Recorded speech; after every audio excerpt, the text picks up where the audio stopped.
not in the 19th over. Oh, another one.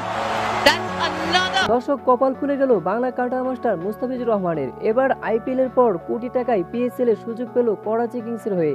বিস্তারিত জানুন পুরো প্রতিবেদনে।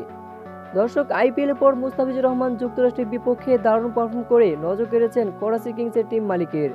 আর তাই তো সেই সুবাদে করাচি কিংস দলের আইকন বোলার হিসেবে সরাসরি 20 কোটি টাকা চুক্তির মাধ্যমে দলে ফিরালো। দর্শক এর আগে মুস্তাফিজুর রহমান পাকিস্তান সুপার লিগ মুলতান সুলতান হয়ে খেলেছিলেন।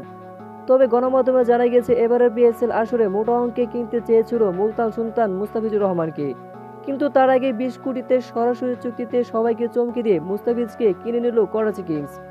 তো দর্শক আপনাদের কি মতামত? আইপিএল পর মুস্তাফিজুর রহমান পিএসএল এর সুযোগ পাওয়ায় তা অবশ্যই জানিয়ে দিন আমাদের ভিডিওর কমেন্ট বক্সে। ধন্যবাদ।